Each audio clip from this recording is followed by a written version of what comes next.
Bonjour na bandeko na biso nyonso ba congolais ba abonné na biso nyonso ya rumeur de Kinshasa sango ya Congo lelo ezali esengo mingi ya kosolola na bino ko échanger na bino par rapport ya maye ezali kolekana na mboka na biso RDC. Lelo tokolobela deux points na ordre du jour. Point ya liboso tokolobela sur un oyo le soi-disant pasteur, un tribal oyo le soi-disant église bazali na yango envers la personne du président Fachi,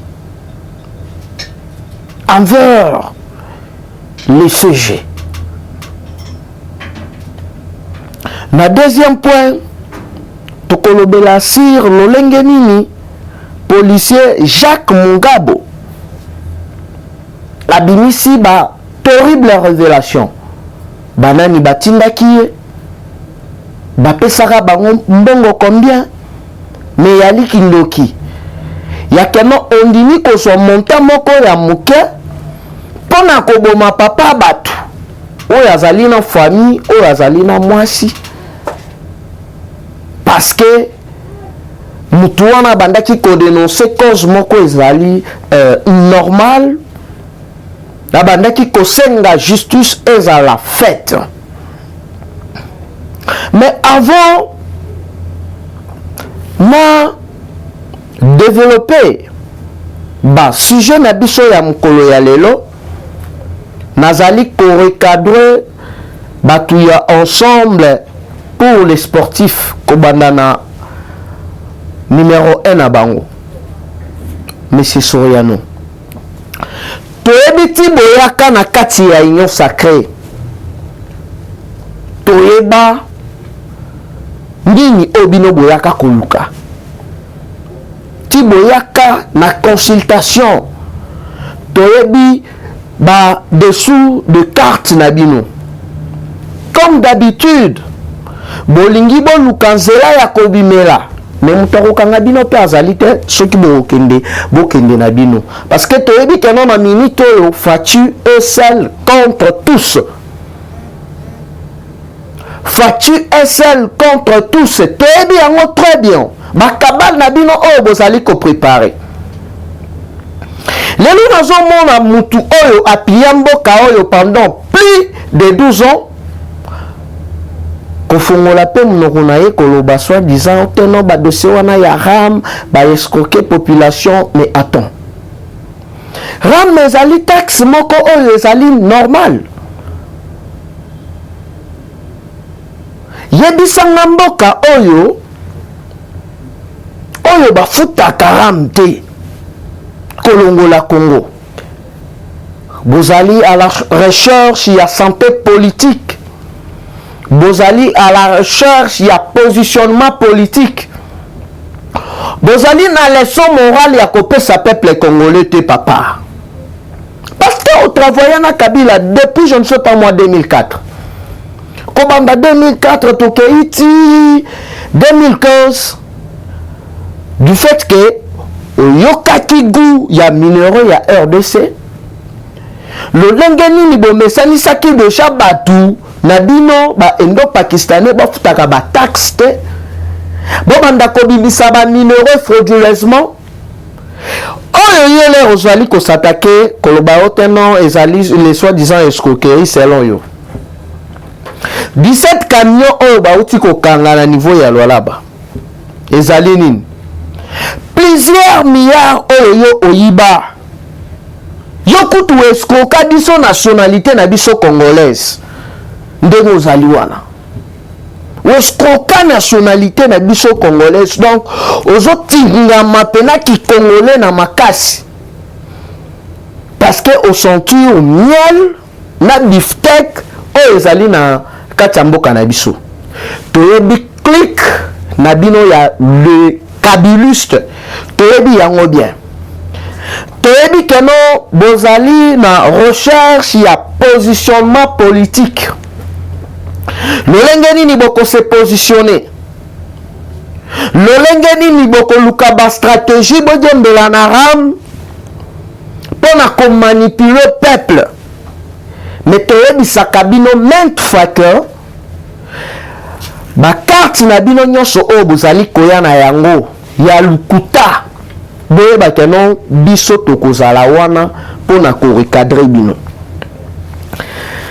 Nakoti sikoyo na point nanga ya liboso. La haine de Messieurs Chole et Ambongo. Toyebi ba carte na bino mais façon bozali kosalela yango bozali kosalela yango pena salité. Mais boyebaka non Nzambe soki a se décider na likambu akendaka na yango tina suka. Bino bato mokili bokosala ba plan na bino ya mabe pona kosalir mutu. Mais je suis en train de me demander, toza na 2006 Kabila na pouvoir, soi-disant soit ilifone, malumalu soit ilifone. Na mona place église catholique basagitate kosenga dépolitisation ya seni nyonso oyo bazali koluka o bakende gauche droite. Le problème ezali que non tribu ya chef de l'état to se volaka ba face. C'est parce que Fachi est Kassayon, c'est parce que Denis Kadima est Kassayon. Mais yo Chole na Ambongo, Chole père de 4 enfants, Ambongo père de 2 enfants, Mobali à Marie-Jeanne. Pourquoi bolingi ko manipuler batu, ko kende ko tambola na ambassade, pour moi il n'a qu'à Denis Kadima parce que il est Kassayon, mais c'est du n'importe quoi. Tokei na ba élection awa. Bokei na ba élection. Boni facha okende kokota na makambu ya église pona kosala na yango nini. Sur 8, 6 bandimi Kadima bino de bolingi bo s'imposer. Bokei na ba ambassade pona ba propre intérêt na bino moko personnel. Les soi-disant bozalaka na souci ya peuple. Quel genre de peuple vous nous parlez? Peuple nini obino bozali kolobela biso. Toza na 2006. Kabila soit ilifone, Malumalu soit ilifone. Toye na 2011. Ngoi Mulunda soit ilifone, Kabila soit ilifone. Place nini bino les soi-disant église, les soi-disant pasteurs bosala ba marche. Place nini oyo bino bosala ba déclaration na bino ya hypocrisie pona koboya Ngoi Mulunda. Tomona yango te.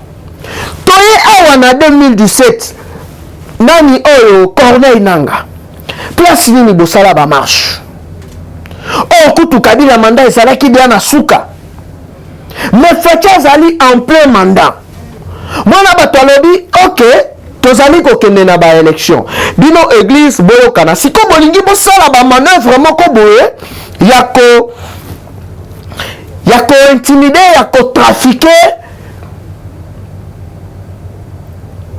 opinion nationale, na internationale, na soi-disant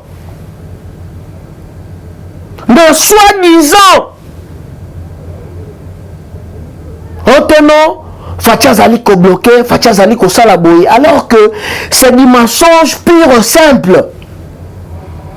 Oyo bolingi boko sabato. Nyonso wana en na bino tribal bozala kanango envers le Kassayan. Mais cette fois-ci, je vous rassure que vous avez mal choisi l'adversaire. Et puis tozalina bilotina suka. Kadima rozala confirmé. Bon matabo kita. Banyanga kata wana oyo bokei ko solliciter bakende na kamba ba convaincre père spirituel à désavouer de Kadima. Boye bakeno tozali au courant de tout. Mais elle y a boye pourquoi? mutema mabe ya boye ezali kouta wapi? Est-ce que kadima mutu aponaki akoma kasaya to abota makasaya? Ou soit tout sur le président Facho ya ebisaki nzambe keno nzambe créer nabota ma congolais, nabota ma plus précisément kasayan? C'est de la sorcellerie. C'est de la mauvaise foi. Bozali wana sur école, sur toute l'étendue de la RDC, bien bozali na yango 6000 écoles fictives. Oyo bobandaki ko escroquer ba parents mbongo. Tata mokonzi alobi gratuité ya enseignement. Bobandi ko combattre yango. Collège Bosembo, collège Boboto, bazali ko senga bana ba mbongo avant babanda cours. Est-ce que bino bozali exemple? Pourquoi que ça la soni ya église catholique boy? Bozali na bana, bozali na basi. Ndenge bozali wana. Bolingi ko manipuler batu, koko sabatu, à cause ya kimutema na bino mabe, à cause ya un na bino tribal. Envers les Kasayo, bolingi bo influencer mokili mobimba, mais boye bake, tozali na bino lisu likolo ya lisu. Boko sa mututa, bozali wana boza ba hypocrite. Et nazali kotanga ba kombo na bino, Chole na mbongo. Le faux pasteur, Jacine Memo. Donc, bino ko prêcher unité, non. Bino pona bino, ezali kozala hypocrite, qu'on y a cessé, qu'on y a donné kanima parce que azali kasayen. Mais bon, ebisa batu pe keno bozala kanabana. Bon, ebisa batu keno bomemaka batu na poto. Bozali kokosa ba ONG alors que ba famille na bino. Batu oyo bazali kopesa bino bambongo bomema bango na bapoto. Mais bozali kokosa batu. Donc, Congo Mobimba, plus de 100 millions d'habitants, bandi melabino des églises pour la intérêt na bino moko personnel, pour na haine na bino tribal oyo bozali na yango envers Kadima na envers Fati, parce que a cassé bino coopération na bino oyo bobandaki kosala. Yaba école fictive, plus de 6000 écoles. Oh, dossier on a bientôt kozala na justice. Là bomoni keno ba coopération na bino, ba cop na bino oyo bobandaki kosala et raté, échoué. Bokomi kotala bon, intérêt na biso ezali te. Mais faut toluka mutu oyo ya ko protéger ba intérêt na biso, ya 6000 écoles wana ezonga. Alors que 6000 écoles wana eza déjà désactivées. Plus de 2 ans, bobandaki kosuela yango mbongo. Ba école wana exista kala oyo ba enseignant ba fantôme to ebite soki basala kawapi. E botika kosala na batu. Omoni makambo oyo bozali kosala. Bozosala ba copie coller. Mais boyo ba keno Facha zali ya Nzambe. L'air kolo Nzambe apesaka mission. Soukana yango apesaka pe provision. L'air bino bato mokili. Bozali ko se réunir. Pona koloba amal. Na kombo ya chef de l'État. Boye bakeno. Zambe oyo aloba que non. Toute autorité vient de Dieu. J'aime toi pesa bokonzi wana boye bakeno nyoso oyo boko sala 2023 fatia ko gagner ba élection au les mains. Parce que mutema na bino pasi, mutema na bino mabe ezali justement kaka keno Denis Kadima zali kasayon. Mais tobandi na malumalu. N'est-ce pas babandaki ko solola soi-disant munoko moko na Kabila. Toya na ngoi mulunda, n'est-ce pas babandaki kosolola munoko moko na Kabila. Place nini ezala yo Katumbi, ezala bino église catholique bokenda na ambassade. Et puis nazali annoncer na jeunesse nyonso consciente que mukolo ya lundi ezali koya biso tout tokokende ko manifester devant ambassade ya États-Unis, devant ambassade ya Belgique, toyebisa bango ke non Congo eza Belgique te, Congo ezali États-Unis d'Amérique te, parce que trop c'est trop. Tolingi ko traiter na bato oyo bakozala censeur na biso et non les hypocrites. Et puis yo Mike Kamer tozali commettre yo en garde. Yo oza Congolais te yeba yango. Ozali américain oyeli musala na yo awa.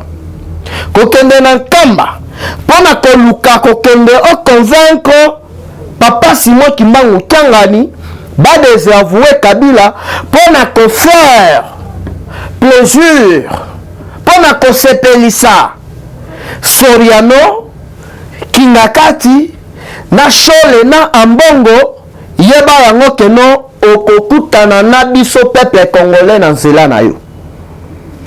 Tozo koma déjà lettre, toko saisir autour de la ville, nako sala mobilisation, nako sensibiliser mes amis, oyo mukolo wana toko sala devant ambassade ya États-Unis d'Amérique pour leur dire que bazala na ba limite. Ezate ke no bae na loya no chani yo bini wana. Pona ba intérêt na yo moko personnel.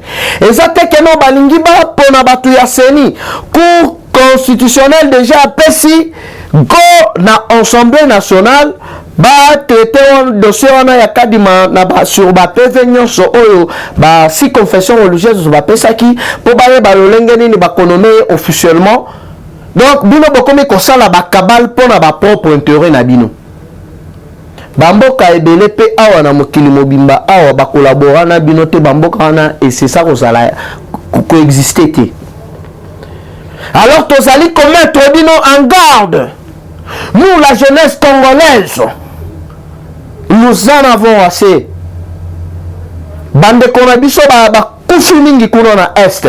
Rapport ya mampil tilelo pourquoi ça tarde? Pourquoi zali ko tarde? Pourquoi tribunal pénal international les ali ko tarde pour na koya ko traquer tout le criminel oh baboma nos frères. Il est temps maintenant il y a que se prendre en charge. Oh, moi-même, je vais prendre les devants pour sensibiliser la jeunesse congolaise en général. Tout demander la justice à Sala Moussala Naye. Et ça n'est pas juste. Donc, Mokobanda Kozala Wana. C'est comme si province ya Kasai, je ne sais pas moi, Ezalakana Congo te. Mais c'est quoi ça? Tala ba père de famille balingi ko se respecter te balingi ko mitia na place na bango ya ki soit disons pasteur te. Tozali na bino liso likolo ya lisu et puis chaque fois tokobanda ko dénoncer bino à chaque fois bokobanda ko bunga nzela. Na deuxième point. Na deuxième point, dossier ya Floribert Chebeya. Mes chers frères. Dossier wana ezali dossier ya kosakana na yango te parce que eza dossier o babandaki ko étouffé depuis kala. Floribert Chebeya azalaki militant ya droit de l'homme na niveau ya Kinshasa oyo abandaki kosenga justice ezala faite na massacre ya Bundu ja Congo. Oyo Kabila na batu na ye baboma batu. Parce que babandaki ko réclamer, ko dénoncer que il n'est pas le nôtre. Subitement bakota na baranyo na bango o babandaki ko benga souvent effacer les tableaux pour na ko éliminer Floribert Chebeya na chauffeur na ye Fidel Bazam. Banani bazalaki ba organisateur ya meurtre wana ezali John Numbi na Djadja o déjà zalaka la boloko. Mais policier oyo atiraki à bout portant na Floribert Chebeya bakangaki ye. Oyo asamba oyo azali kosamba na minute oyo na ndolo mais nazali koyebisa bino keno abimisi ba sekele ebele. Abimisi ba mama na ba sekele nini abimisi ezali keno ye azalaki na ye kaka exécutant. Banani batindaki ye général Yadi Diana John Numbi. Bayebisi Monsieur Jacques, policier wana Jacques Mungabo, ya keno biso pe tozi ordre likolo. Il faut que bomaye chauffeur na ye kutu, il faut que bomaye kokende kokunda ye asa la sans trace. Nani a pesi biso ordre ce Monsieur Kabila, Hippolyte Kanambe. À cause il y a $50. Oyo bapesaki na Jacques Mungabo. Allez-y comprendre, sans il y a criminalité, sans il y a manque, il y a humanisme.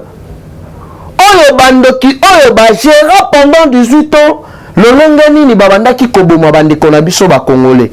Et là, Chole Ambongo, silence radio. Mais lelo mutuwa ali kosala musala na ye malamu.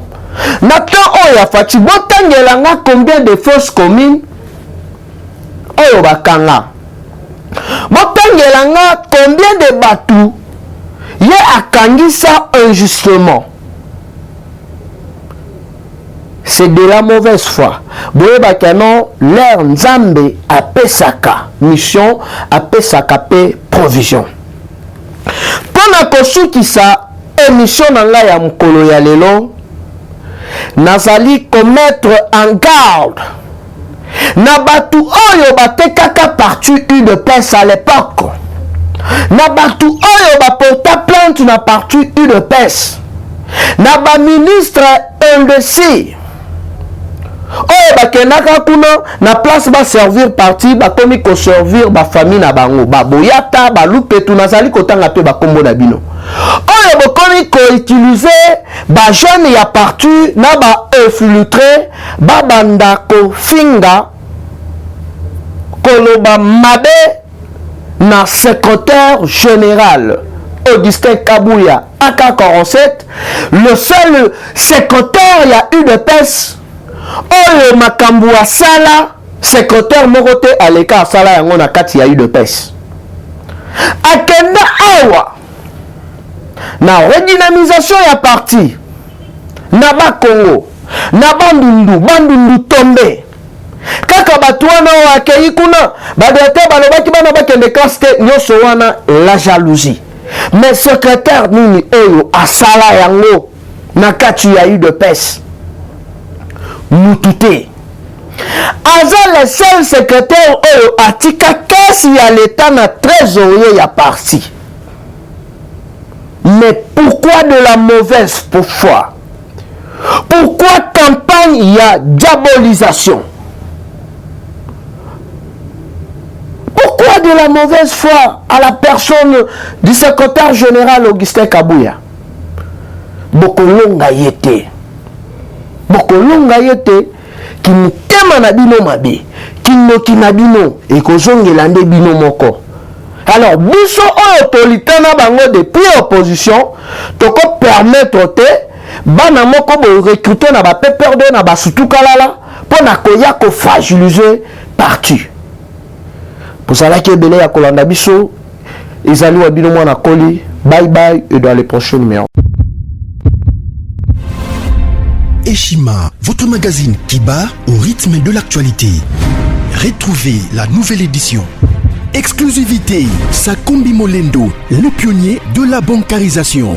Le ministre des Affaires foncières a signé le 3 juin 2021 avec son collègue des Finances l'arrêté interministériel portant bancarisation des opérations foncières et immobilières supérieures ou égales à $10 000 américains. Une première en RDC concrétisée par celui qui fait figure de porte-étendard de la numérisation et de la sécurisation des titres fonciers. Aimé Sakombi Molendo est de plein pied dans la matérialisation de sa politique qui suit la vision du chef de l'État, Félix Antoine Tshisekedi, celle de faire du numérique un levier d'intégration, de croissance économique et de progrès social. Nation, gouvernement des warriors, bilan de gestion des 100 premiers jours du gouvernement Samalou Kondé. SONAS, le DG Lucien Bonieme Ekofo présente un bilan largement positif pour les grandes réalisations du premier semestre 2021.